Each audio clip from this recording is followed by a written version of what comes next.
Hey, enyewe hii set leo but ni sawa. Good evening Africa. Leo ni kumoto, kugeni, like we got everything new. So this is your host Mr. G, call me that. So, najua last time hatukuwa na feedback because kulikuwa na some itches kidogo.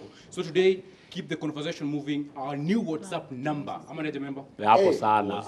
It's 0770729366. Keep the conversation moving. Otherwise, stay locked. Hapa ni kumoto leo. Kuna changes. Yeah. Fast learners, you cannot. My name is Nashipai Kisanya, or you can call me the Queen of Mashakura. Karibuni sana. Munaona kichwa ama bado mjaona? Kichwa gani? Rocking it in the blues. Umesema coming from the blues ama umesema natoka wapi? Out of the blues. Okay, sawa. Poleni watazamaji for that. This is your girl Angie Chege, aka Angie the Talker. Toa. Mtoto wa pasta. Video vixen.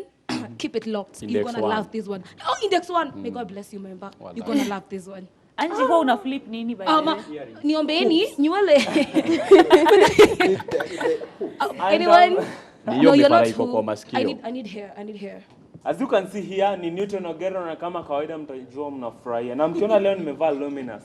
Jua tumekuja kuwabeba. As in, wait, unajua City Hope na kuanga luminous. Oh, really? Hiyo bad. Acha njaribu ingine. So, her Mrs. daughter takes long to do house chores. It's okay. So in short, mwana Hamisi Amadi. Amjapata Jana. hiyo bado. Leo unaona leo tuko karibu na Aziza. Kizungu yenye nenda kutoka hapa leo. Inabubujika. You are not ready. Hey, sawa basi. Call me the luckiest man, because this is the perfect sandwich right here. James K hapa ndani, aka Kiru James. Yeah, it's about Tiffany and sandwich. Wait, come down.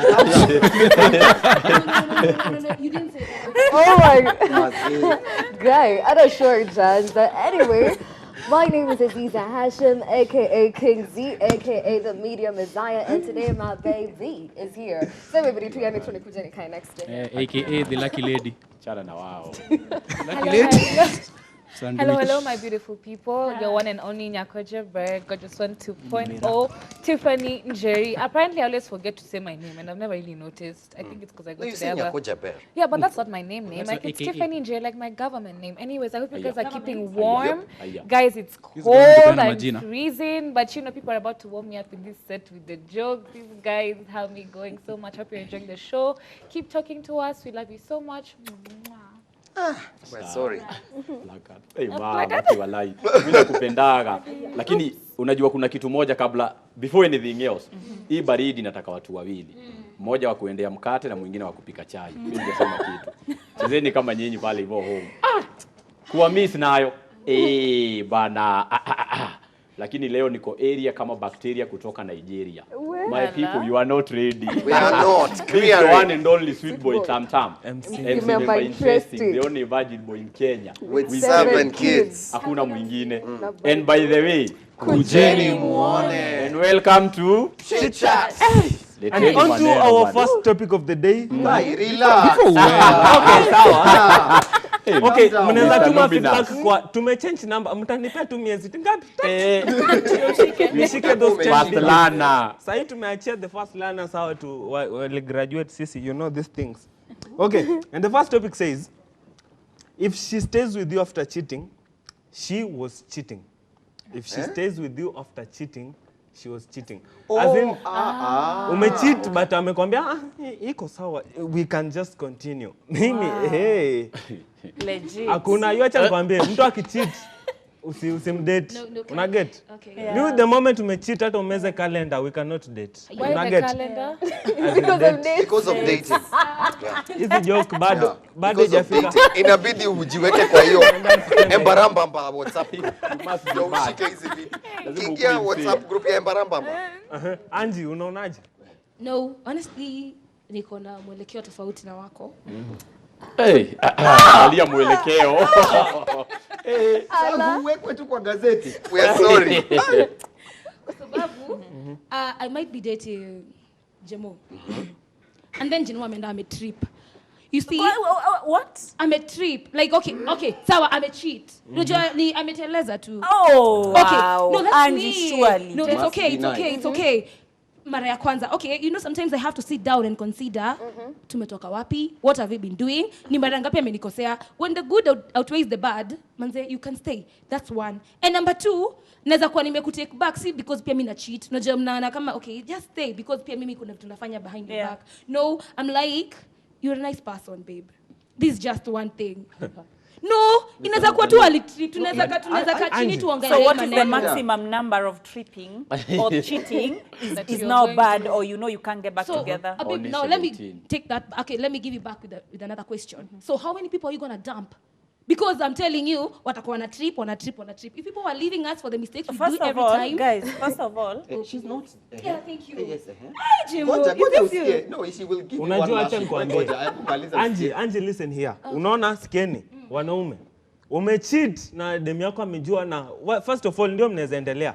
But kama haja react, hajapiga kelele, hajapiga nduru, hajakudunga na kisu kwa mgongo. Aya. Hey, usikule chakula yake. My friend, there's no way women anajua umecheat alafu ako hapo tu ananyenyekea. How? How? No, that's a Tutapeleka mwili. tactic. We. Before you talk. Mary ukuja That's a unishautie. tactic. You cannot. Women will always, okay, some women, that is. For me, I support you to be strong, to stand your ground. When he cheats, you leave, honey. There's no forced thing here with staying. Angie, there's mistakes you can make, but there's no mistake as colossal that will leave. Colossal means very big. Of course. They We understand. For him. For The him. dictionary is very good. There's no mistake as colossal to me as cheating, because it eats my conscience. You know, it gets in and it brings other problems in relationships. And the way you're saying, Ati, she doesn't react or do anything. Women are very different. Yeah. Women are very tactful. I've seen women who literally, their husband, and this was a very sad experience, you know, because someone who I knew personally, so I felt really bad. Her husband would cheat, go, do everything, sometimes even physical abuse. Mwanamke alinyenyekea, alinyamaza. The man would come back, she'd take it back. The man would come back. Do you know what this woman did?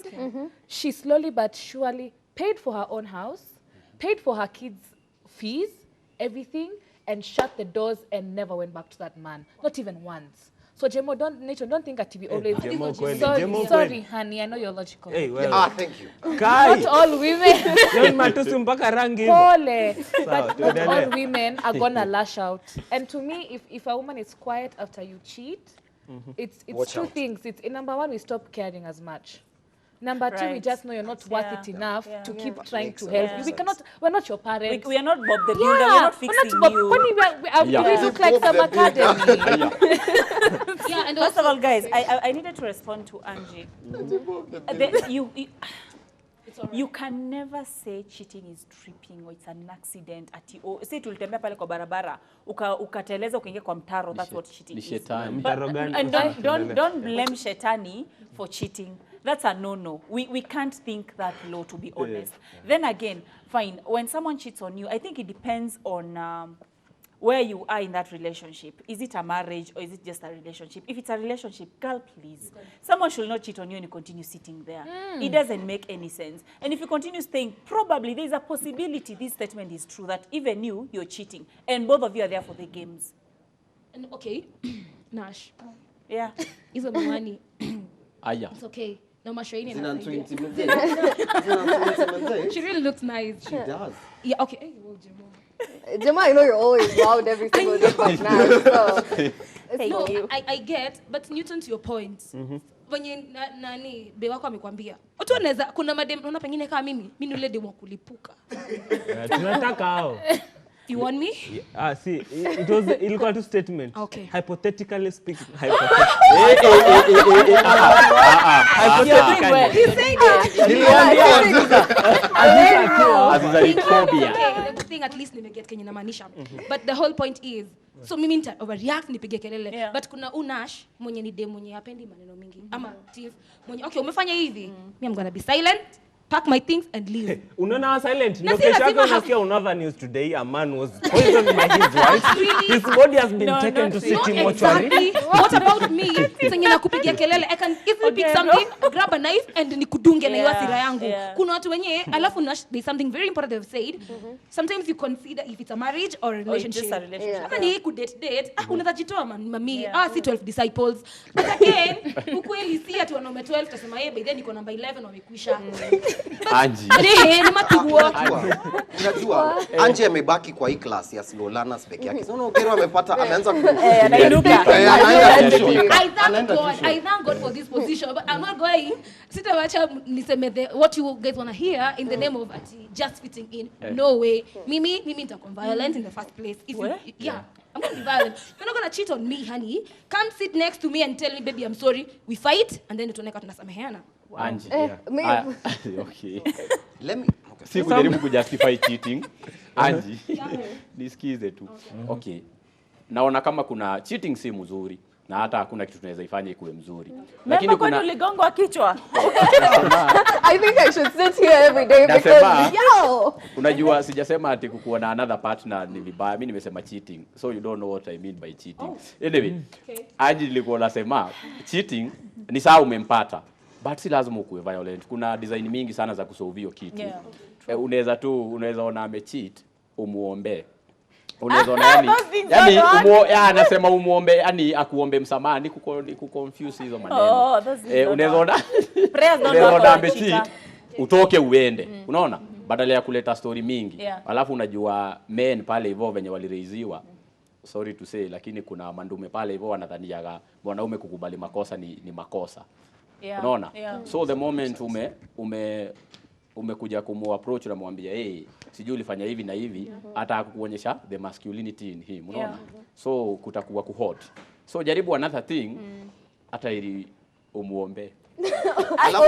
Alafu, just to add on it, I get where Naniana he's coming from, because hapo kwa wewe kusema utakuwa violent. I get why you would go there, and it's understandable, but don't do that. We're talking for about me, for me, mimi siwezi sikubali ati msee akisamehea mtu when you cheat, ati pia yeye ana cheat. There are chances. There's a chance, there's a possibility. But hapo kwa kusema ati you might have lost interest if you don't react, I agree. I agree. Sure. Totally agree. But hapa kwa wanaume kucheat. Let me just say this. From where he's coming from, there's this notion yenye tunakuwa nayo as men.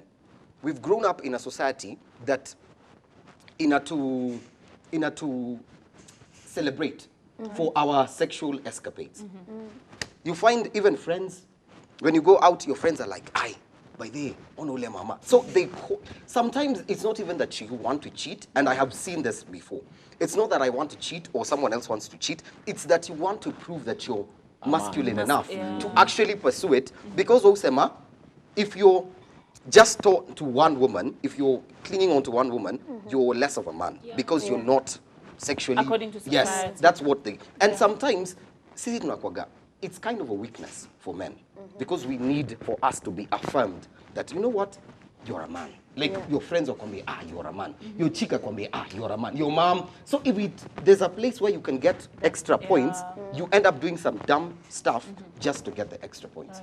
Yeah. So sometimes it could be a slip up. For me, who doesn't support cheating and is the advocate of people just leaving their relationships, this is the perfect time to say leave. Because personally, I believe cheating is a choice. See, it is never this aspect of, he tripped. Kwani uliangukia ukateleza ukashtukia ume. No, you don't do that. You don't fall on somebody else literally, because for you to cheat, you've thought about this. Yes. You've figured. No, as in hata kama umeifikiria for 10 seconds or nini, it took thinking for you to decide to do something. Right. So for you to want to go see somebody else, or for you to seek sexual favors from somebody else, that means that you've thought about it. So it's a choice, it's a decision that you make. So for anybody who's cheating, number one, may I advocate for, but that's just a sign of disrespect. So for me, kindly walk away from anyone who's cheating, regardless whether it's a marriage, it's a relationship. But Never. do you No, agree, no. Aziza? This is my point. Let me Aziza? finish it. Aziza? No, before No, then. have you finished? Before Aziza, then. is it finished? I'm not Because you've finishing. drifted. Let me finish. No, Aziza, I was I just I want was you- looking I'm- at the I'm first not- part of the question. Now let's go to where the question is It's good to actually listen stating. sometime. Because let me Anataka just finish. I am kuongezea not Okay. cutting you short. Yes. Yeah. It's polite. Libonga And to points. everyone, it's Ana polite. top up. Sometimes when someone is telling you something, it's But not you like- find more it's not often like- than not when someone is because speaking, you it never disorients listen, their because chain you- of thought. You So never I forget just about take what a I'm bit saying. of time and listen. Mnajaribu If you Fanya need to, tushinda you na have kucheat. continued. Continue. Yeah. Tumepotea. Stop preaching. Continue. Mnafanya tushindwe na kucheat. Continue. Okay, now you see that's why you should never disrupt someone, because now their chain of thought is totally disoriented. You wait and then you give whatever it is. Now back to what I was saying. When it comes to cheating, I advocate for people to leave as much as possible. No, this is my choice and this is my decision to leave. Thank you. Okay? Hi. Sema welcome. Now to the now to the question itself. This is- When it comes to different people react to different situations differently. There are people who actually were cheating, and that's why they'll tolerate you cheating. Unapata, that's one option. Si anaweza kaa just because pia yeye alikuwa na We're in the cheat, game but together. not necessarily. Yeah. Yeah, that's It's not for all people. So that is my take. Okay, so I really want to hear what Alex has to say. Ako I na really want to hear notes. what Alex want to say. Ako na notes. I would start by saying this. Tuko na natural behavior in a Yes. natural behavior, right? Ati mjomba. And I'll start by re-echoing what Jemo said. Jemo alisema, like we are brought up in a society where we men feel more proud, When you like have- with the number of, like, you know, Hey, sexuality and stuff like that. But unasikia pia watu mwingine wanasema, like, the way, like, killing is a natural instinct of it's like a natural instinct of like something like a lion to kill is the same thing like polygamy is to men. Hey, You lion see? iko kwa You kwa see? nini? Yeah. Iko kwa mai. Actually, Iko men, kwa so you're trying cheating. to say that men naturally No, I'm saying according to Kejemo anasema, Kejemo, Men are you see, that's the point. You didn't get me correct. Wewe hujasema lion. I didn't get you correct because you haven't understood what I'm trying to say. Because I'm talking, and now you're also disorienting my different. No, sorry. So I'm saying the same way like what unasemanga like killing is a natural instinct kwa wanyama, like simba kuua gazelle. Hata kwa even msitu. in humans. So people say that for us men, like maybe having multiple partners, it's a natural instinct like kwetu, like polygamy. Unaona? Like like Venjema alikuwa anasema like sometimes it's very hard on us. Like we can't even know. So unapata like mimi kama Charlie, like najipata niko na like several partners, Alex. right? Okay, you Alex. can't know, but you have several partners. No, let me Alex. See, the point is, I'm still talking. Okay, I'm still talking. So I would like Nash to explain what do you mean by cheating. What? What do you mean by cheating? Like, according to what's your understanding of what cheating? My understanding of cheating, I know you're all going to go crazy on me. You can only cheat when you're married. That's from my school of thought. You can only cheat when you're married, and that's when you're cheating on your partner that you vowed to be with for the rest of your life if you did it the church way. But- That's what's cheating for me. When you're dating, Mimi, I don't have an issue with you having other Okay. people because you're trying to figure out who to settle down with. But Nash, my kujaribu question mambo. is, Yeah. when fine, you're saying I should cheat when I'm dating someone, yeah? Then how will I ever learn to be committed completely? Once you've decided. Once you've this is the decided, so person, maybe you say engaged. from a fiance or from a Yeah. very serious Yeah. relationship, Yeah. stand, but not just get get Even into from the a, marriage. like, So It when goes me- to- engagement point of Engagement, view. yes. because Yeah. and to me, I So feel when- like we've really That's me. to me another problem I have is how much we've normalized cheating. Yeah. Everyone is so like it's such an easy thing. Like for a guy to you remember before you even cheat or before someone comes to tell you, there's so much regret and just someone is actually teared down. Nowadays it's like But imagine- sorry Jemo, I kind of went the other way. Just forgive me. And I we think that's the understand. thing that Yeah, we've reached, and I yeah. really hate it. And you know why we've normalized that? Because we changed the meaning of dating. Okay. Because we are doing the things that you're supposed to do Oh, when you're married. to someone Yeah, when when you're you're dating. dating. So that's Okay. when No, you that's cannot why tell me that. when someone Okay. is like, Do we have a manual? Do we have a These things- manual? no, what That I'm you're saying- dating. Tuko na manual. These Umeguza things the one anasema that fresh wound. wait, wait. Fresh wound. Anasema that not some gotten over. things ifai for kufanya una date. Sivyo ndo anasema? Yeah. No, haifai kwa hivyo. If let's say for instance people say we should have sex when you are married peke. Yes. Then why do we have hard-ons let's when let's we're continue. single? Let's Goja. combine that. Actually, why do we let's what? combine this question Wacha. with the Kwa second umeguza topic. kidole. Wacha. Relax, baby. Hebu uliza swali yako. Guys, Wacha usikie to be swali. honest, the Relax, question my that love. is asked, we can combine it with the second topic of the Okay. day Okay. today. And this is what it says. Does African sex education create a negative attitude about sex True. in women even later in life. Women, Even ama men. Women. Even men. Sasa mimi Unajua ni venye nimesikia. nime- Ana correct hiyo kitu. nimesomewa Even hapa. men. Aya, does African sex education, I want you to understand that, so don't bring That's what true. we see in movies Yes. or what we learn in the Tiffany, internet. sikia. Wait. Leave me Or and what my we learn Disney in the world alone. internet. Hata wewe ulikuwa unaipeleka tu Sawa. hapo. So Vile hujasema African ni sex Tiffany. education creates a negative attitude about sex in women and men even later in life. Is Yes. there one? Yeah. That's To me, sex education. yes, there's Inakuwaga. one. Number one. Sinakuanga. Ona naambianga sijui Number one. Sina kuanga. You see Kwani how you're saying we should not bring in a Western side? We kind of have to be able to break No. this down. Let me explain to you how my part. Not unless you're American. No. Ni- what are you Hujai You jua just huyu ni understand. American. I have cousins who are from that side. Na When we hata come yeye. back to sit on about this topic, it's so crazy how both our moms are Luo traditional women, but the perspectives we have on the African sex, like you're saying, is so different. For them, for example, they're told when you feel like the person you love is when you feel like you love someone enough to sleep with them or to be with them sexually, it's fine, you're allowed. From which, Eh. which African or You know, No, Maybe Western. waongea But when kama it wako comes kwetu to majuu. ngoja nafika No, ana hapo, I'm explain. trying Yeah.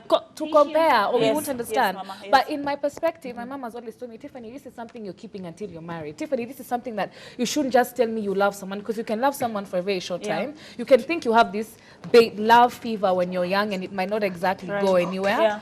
Yeah. So when we're young, I feel like we are affected, because we're all told, wait till marriage. I've even seen so much pressure where Unashanga. women Wait, what? when you see after you're married, if you can't lift a white bed sheet to have that red stain of being a virgin, so many questions are asked. That marriage could even end. Is it still? Tiff, Are you still talking kidogo. about Yes, I'm still Westernized talking or about African? Africa. Anasema sasa Africa, Yeah. Tiff. Okay. And No, another- I'm asking because I want to understand. Yes, and then Unajua, talking about Tiff, Africa. And another thing later in life, I've seen women who, once they get divorced or once their husbands die, the African parents cannot let them marry again.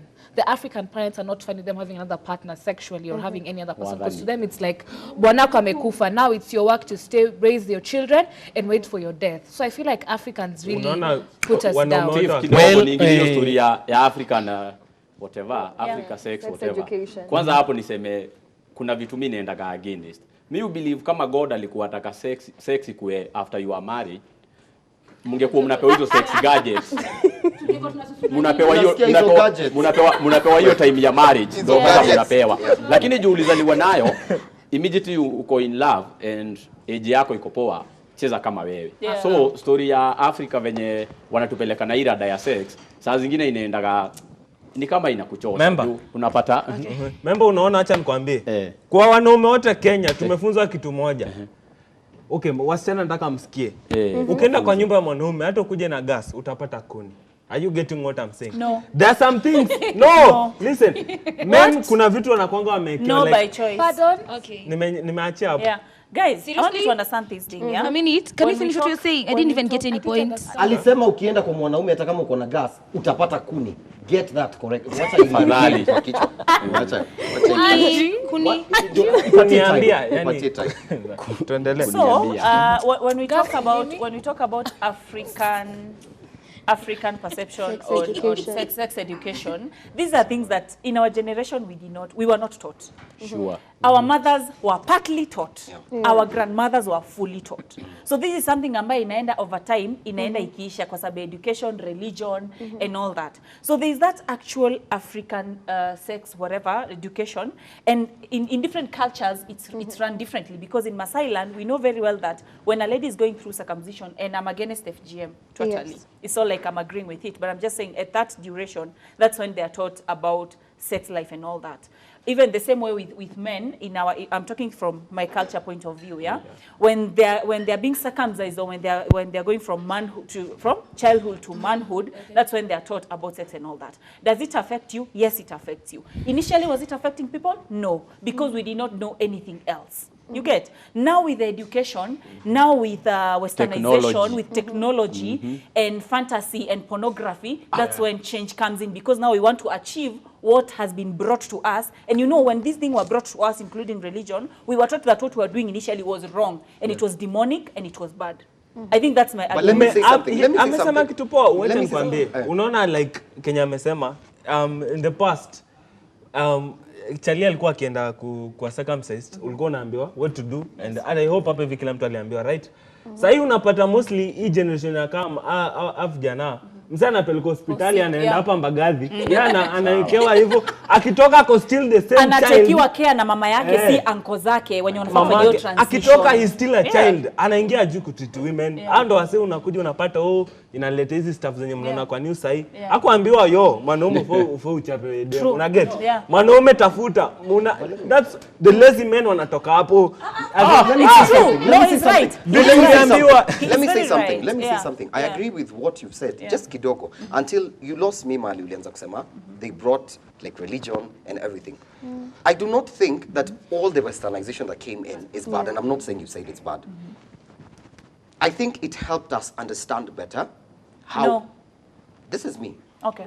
I think it helped us understand better what we are, who we are, and where we are. But let me tell you. No, I'm listening. I am listening. Wow. Don't look at my reaction. Yeah, I get. But Nona, kumekuwa kumoto. So, let me get some water, alafu we'll come back. Tiff. Yeah. No, continue. Tiff, I am trying. Sawa, we will do this together. Yes. WhatsApp number 0770 729 yes 366. Yeah, please WhatsApp, tell us what you think. Tell us what you'd be.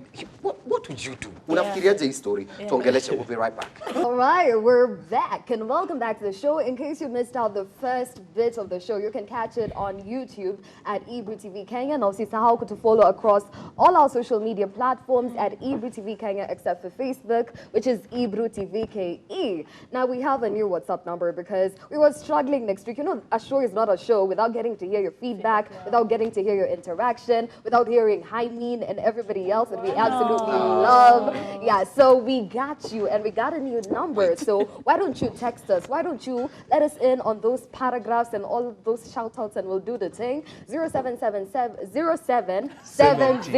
729 366 is our new WhatsApp number. It's at the bottom part of your screen right about now. So make sure na caption alafu na tumezo mamesunja. Yes, sir. And before we went for that water break, because Jemo was just catching his breath, what were you saying? So, I agree with what you're saying, that some of the things that they brought, westernization, ilifanya tuanze ku denounce or maybe to demean our culture, and it makes a lot of sense. Yeah. But there are things about our traditions that I do not disagree with, especially the masculinity. You do not? I don't agree with okay. Yes. Especially when it comes to how sexual education is passed to our women and men. Because, like I said, it might not be the same as it used to be, kitambo, but the society still, you peana hizo pressures. Unapata mwanaume, hata wasei maboy wa area wako like, tangu ile skuli, hatujaona kamrembo kametoka kwako, you know? Yeah. But these women, kamrembo kanatoka wapi, kenye unakuja kutumia, na wana expect mwenye utaend up na akue, she's a virgin. That's my problem with the traditional setup. Okay. Because the standards that are set for women and the standards for men are very different. And I really don't agree with them. But there's a lot in our culture that I really celebrate, especially a lot. But hapo kwa nini, kwa westernization, I think ilitusaidia kupata freedom, sexual freedom. And I know my church-wise hawapendi story, but sexual liberation ilikuja through modernization. Hiyo story yote imetusaidia ku understand what do I like, what don't I like. Kwa sababu wase wengi sana wanakufa, you don't even know what it is that works for you. You just go and have. It was for procreation. It's just basically. You know, like, no. What are those logs that unakuwaga nao alafu sijui nini? I want someone to rock my world alafu where you are a log. Unakaa tu hivi. But you know, dear. For me, I agree with Jimo because I think there are certain things when it comes to our tradition. What? But a log. It's not that part. It's not that part. But anyway, I feel there's some aspects where African sex education has really, really negatively impacted how women explore their sexual life and how they allow or disallow certain things when it comes to that part. Because kama vile tu umesema, kuna vitu ambazo we are celebrating. Number one, I'm for TIFF. I go with the same school of thought as TIFF, where preserving yourself till marriage has a lot of advantages, and that is, for my perspective, to each their own at the end of the day. True. For people who want to practice sexual liberation, to each their own, do you at the end of the day. But I feel to some extent the African sex education has made a lot of African women not celebrate certain things, because I believe it's meant to be a two-way traffic between two people. But as a woman, you're told you're not meant to do this, or you're meant to do this to ensure this man feels a certain way, or to make a man do this or nini, and the man is just supposed to be there to, you know, if a man is okay, if you've received the way you're meant to receive, then you're absolutely fine, which is a downside on my end. It doesn't work that way. So I believe for African sex education, to some extent, it may negatively affect. Let me say something about sex education. Tunasema like African sex education. I believe when we talk about sex education, we are supposed to start by saying, the question is, what type of sex apparatus do you have, right? Then the uses. What? Then the uses. Aleko. We're talking. That's education, right? Okay. Something that I kind of think that I kind of feel like most Apparatus. Alex bana. Okay, you lost us. Kitu hii ndio inanipatia like leo sina psycho. Okay? But now I'm saying when you talk about sex education, like I believe you're supposed to start by saying like what sex apparatus you have. That is differentiating you. This is a man, this is a lady. Then from there, the tool. Then from there we go to the use. Okay? And let me start by what. Are we still talking about? Guys,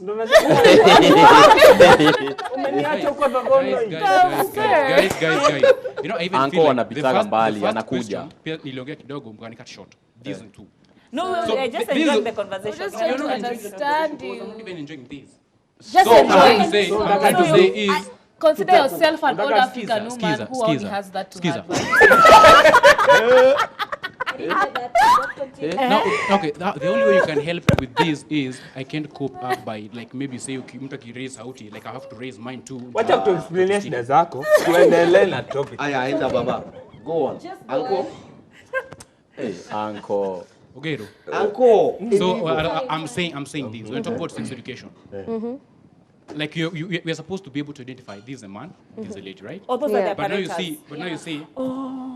see, like Kitambo, the traditional methods were like they would attach you as a man to some gender roles, you as a lady to some gender role, right? But now with westernization, you see, we can't say that. We can't accuse the like westernization or modernization like in equal like the reasons to why we forgot or we decided to forgo with our own traditional education. So why I feel like traditionally we are behind is these are topics you don't get to sit down with your parents to discuss more often because they are considered ni vitu chafu. Yeah. Right? Like you can't remember the last time you sat down with your dad talking about sex. Yeah, The last they time just you think sat boys with your are mom bad. talking about sex. You see? So the moment you bring in a traditional setup, the moment you bring up topics to do with sex, you're always like kuna kale ka pressure.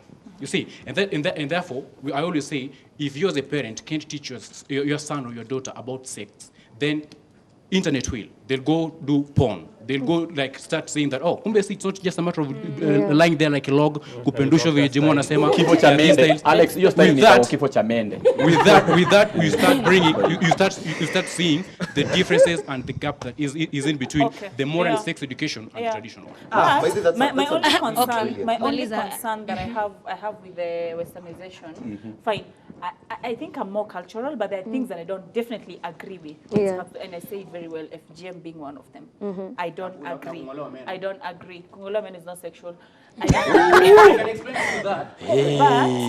But when it comes to westernization, my problem comes in especially with the way you've mentioned stories to do with pornography and not logging.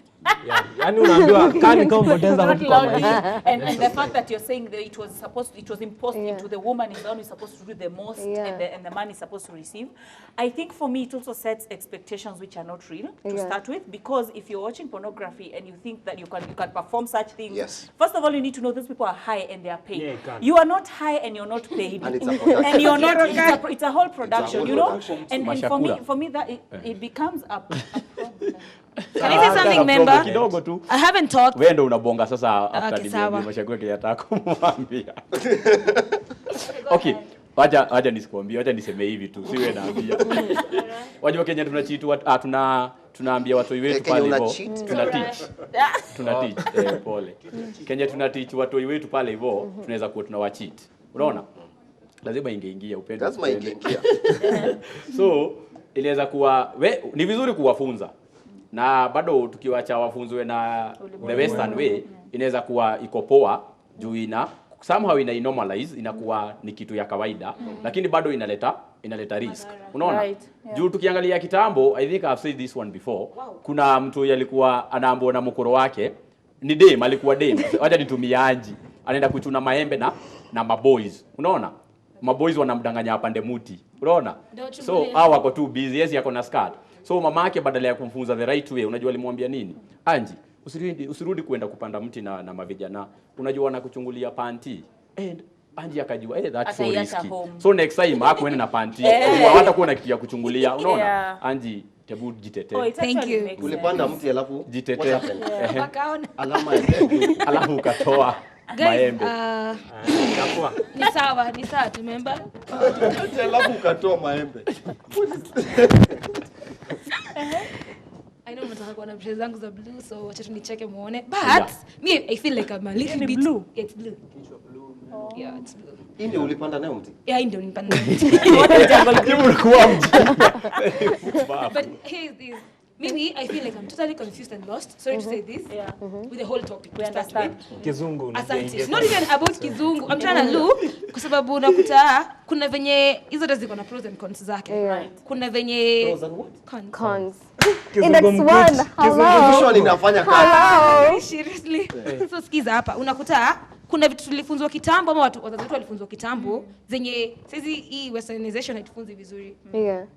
Juu, okay, the reason mimi nitaenda kuangalia porn ni maybe juu sina mtu wa kuongelesha back at home. Yeah. Unashindwa, you see, I will say this one. I don't know if mama can remember. Una auntie. I was in class, I think 2. So, yes. So, your time kulikuwa na hii Kama Alejandro. advert ya CD ya condom and ilikuwa na za J kuna yako. You guys remember? Ile ya padlock. No, it was a condom. J And it was a una J yako. kuna yako. I think Nameless was doing that. I asked my mom and she dismissed me. Nilimuuliza mom, wewe una yako? And I was so innocent because I didn't even know what it was. I wish she sat me down. I wish Signs. Mom is Signs of watching. the devil. End of I day. know, but I Yeah. wish she sat me down. Juu kitu kama hii inakuja kwa TV. Yeah. Si fault yangu ati utasuteka curtain. Not really. Unaona sasa? Mama, je, una yako? I wish she told me that one was not. I remember also I asked my mom about pad ni nini and she couldn't tell me because I was young. Yeah. But I would go get in her room, take the pad, go check ni nini hii na sishiki. And I remember Wacha nikukati kidogo tulitetea wazai. Je, una yako? Kama ni wewe mtoto wako ungemwambia nini? I know ingekuwa Yeah. ngumu, but I used to she told me because I got that curiosity off. Kitu yenye mama ananidismiss hataki nijue. I really want to know. You see, sometimes Class I think I was 8, Yeah. if not 9. Yeah. You can imagine how young I was. Geri wacha ukisave. So I remember I had to ask Je, una yako? mbochu wetu hiyo ni nini, and she couldn't even you get this thing. Yeah. So ninasema hiyo maneno ya kitambo. Sasa mimi mtu yua saizi. Sasa I cannot even ask me mama what's a condom. Just take a phone, watu wako baka na my iPad, finya what's a condom and they'll see everything. Angie, you're right. And I think there's something that you mentioned, especially things to do with pads and tampons and all that. That is also part of sexual Yeah, it sex is. education that we didn't have, or rather, people older than us didn't have.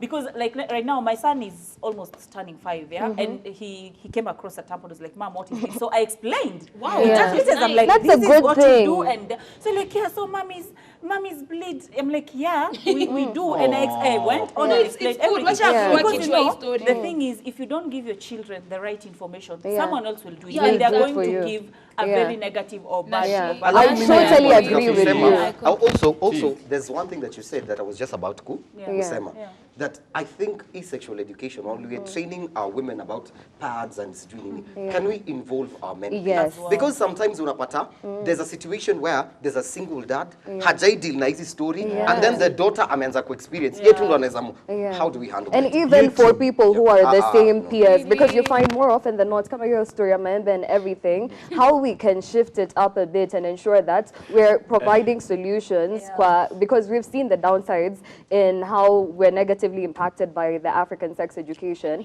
We need to involve the men in such conversations to be that, you know, girls are doing this, girls your age are going through this, so this is what happens. I can attest. I think we'll tell you after that. We'll We'll show you how to help your girlfriend use them. That's why I think my mom. Because for me, how my experience is so different. In class 3, you know, that's the time maybe someone in class might have asked a question or something. I don't remember exactly what I said, but I remember something. The teacher asked about sex or something. And Tiffany had like a whole dictionary of words to explain. So my teacher called my mom, panicking. I asked about sex. Tiffany is the one leading in the conversation. And what my mom said, yeah, I'm teaching her. Because you parents who hide, that's why we keep saying, not in a bad way, but children at first in my life. Oh, yeah. No, of course. Anyway. British system. We're sorry. But what my mom told me was, when you teach your children these things from a young age, and when you actually open with your child, they're more likely to come and ask you things, and B, they're more likely to not try because they already know. But you give your child no experience, no communication, no nothing. That's the time you find your child has gone to do the most absurd things that you would have avoided just by saying a couple of simple words, parents. Because so let's just get like African culture made you hate boys. Boys are bad. Please, there's something one. Actually, kikosa kusema it's very important. Tiff, as you go to that next question. Unakumbuka hadi kitambo maboy wangeona mtu amestain nguo, they would laugh at you. So what Shemo is saying, watu wanafaa wafunzwe.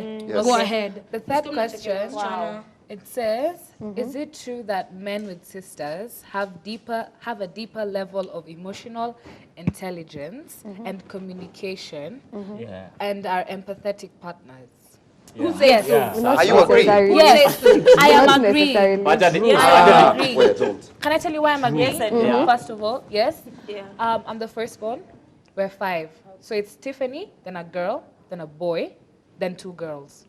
So the one in the middle is, we're 5. So one in the middle is a boy. And my brother is called Trevor, like your son, honey, you know. Aww. So Trevor, compared to his other male cousins, already I can tell he's a bit, not soft, I won't use the word softer, because that's something I'd say they use wrong.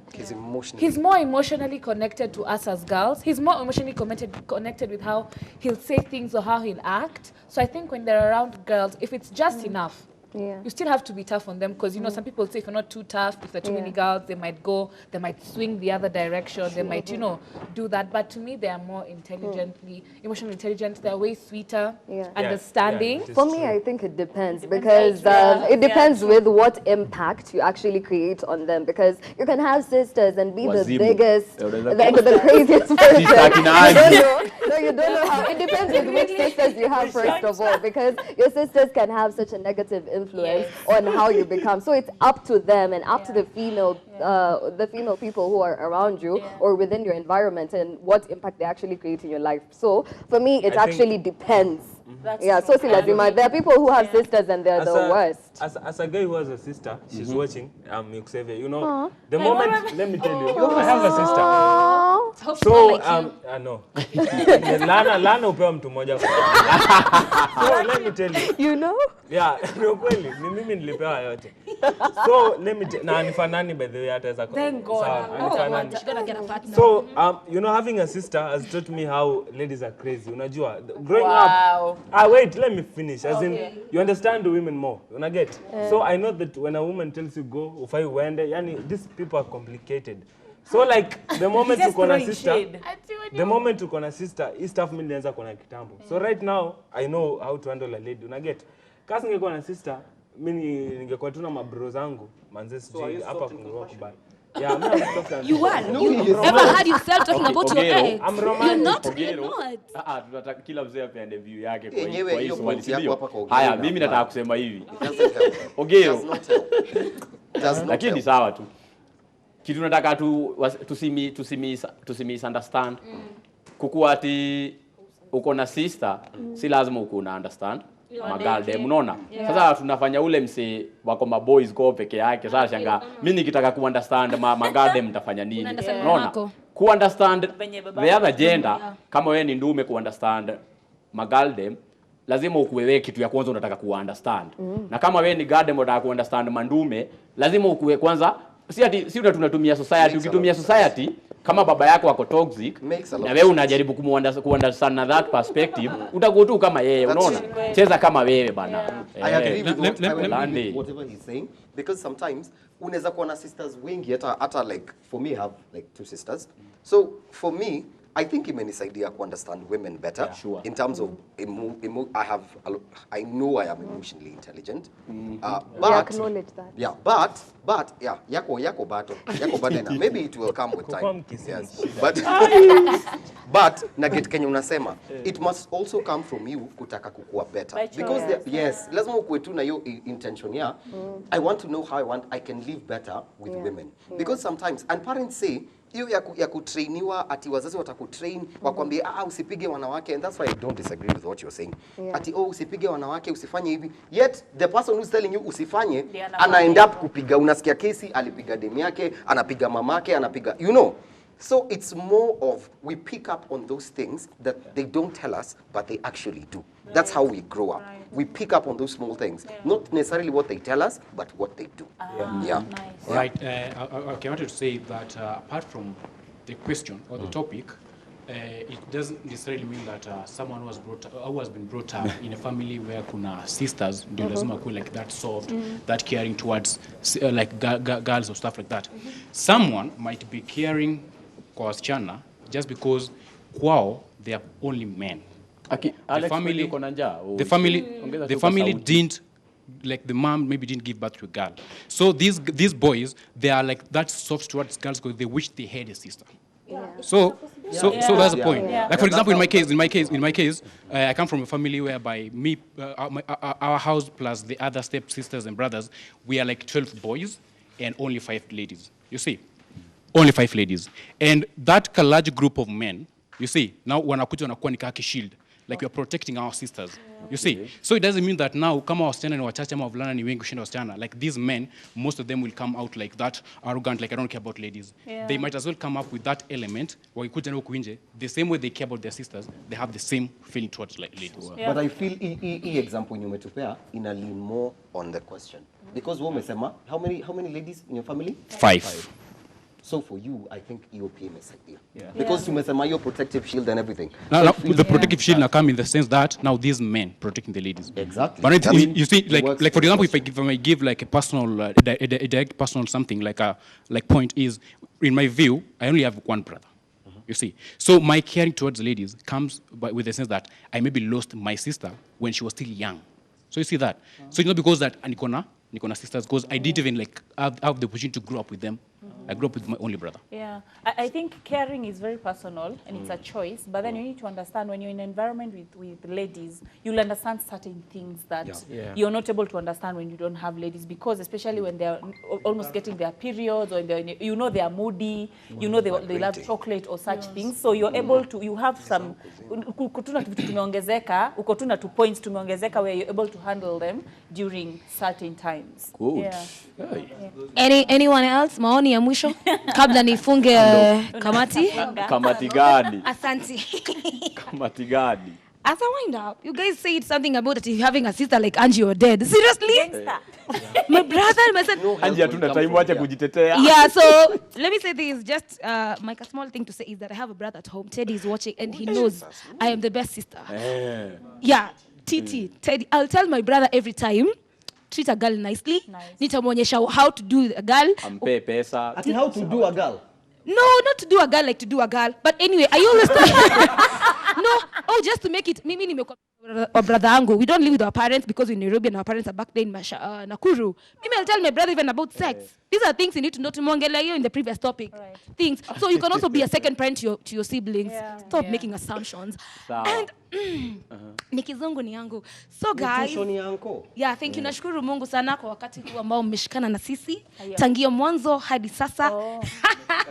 Imefika tamati. Na tukiwaaga tunaomba mtufuate on all our social media platforms at Ebru TV Kenya, except on Facebook at Ebru TV KE, and our new WhatsApp number. It's no number naangalia na nisameheni. Our new WhatsApp number is 0770 729 366. Until next time, this has been our time. Cheers.